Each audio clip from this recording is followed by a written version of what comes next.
ปียแหลมุ้ยเลยเปียวป้าเสกิ่งฟ้าฟอมสวายนางน้องตัดหนักอย่างหนาเตี้ยมใส่น้ำเงินขับสอนปีดังคำก็บอกสุเลี้ยวหลัก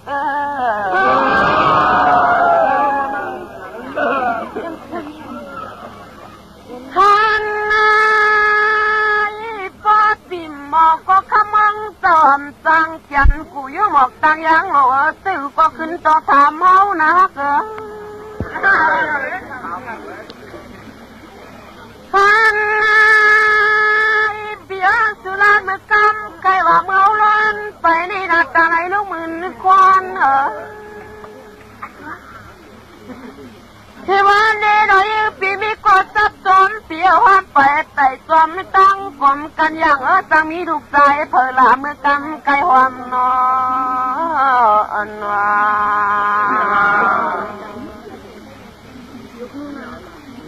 เมื่อลอยมาเปียหน่อมีพ่อสอมสอนเมืองสอนแลสั่งนาหูหน่อมีพ่อเผิกนอนจืนหนอข้างในนักจะหมอนมืนเขามาก็มาจอมล้อพี่ตามีมวยก็บอกให้ซอยตัวอิสุนาเลี้ยวยกจ้าปะวาตินพรมาใน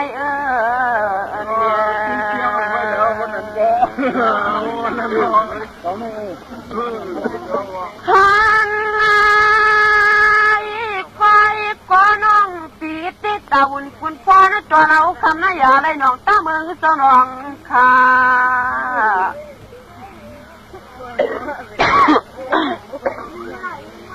ที่เป็นและที่รอยเสือปากซ้อมกับนางน้องมีจนพอหลังเขาขังสนิงนวลหนอน้าเปียวเตี้ยไปเมียสองเต่าไอ้มึนก้อนตัวน้าพ่อมาเดียวอยากเป็นก้นนนขวางก็ตัวน้อยยิงเขาปักสังเล็กสังตวงเต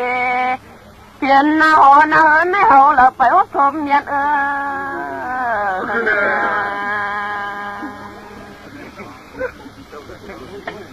ขันไงหน้าผู้เปียวอย่าถือมาสู่ร้อนมาขันไอเปียวตัวสั่งละเปียวข้ามือตัวสั่งงอมาเล็กก็สุดตัวเขียนหวังหนอนวันใส่สุยุกชาภาวะตินของวัดมาแล้วนอน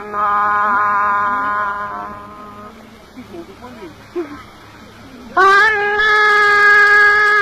เปียวตัวสั่งพี่น้องเมืองตัวสั่งขันไอเปียวตัวสั่งเมืองตัวสั่งน้องข้าไม่ติดต่อป้องเพิงหน้าหนุ่มสินเจียหมอนมึนเขาของก็เตะป้องเจียงได้ย่องเฮาเตมาป้าสุก็มันหึงหน้าเดียว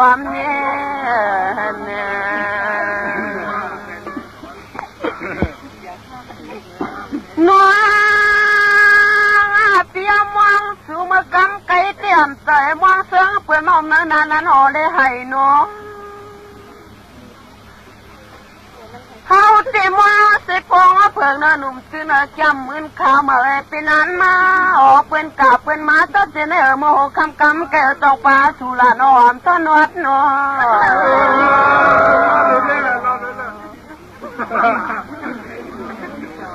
น้องเปียวเตนาลัดกาเปลี่ยนฐานในและนางน้ำตะกอสิตายเกนันวัดงาผีสุขสันหล่อ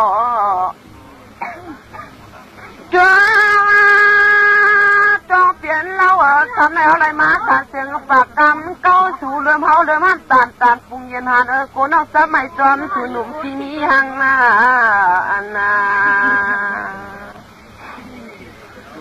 พอยานาเปียวตีนาลัดกาเปลี่ยนฐานนายได้เฮาหาสิ่งอำไล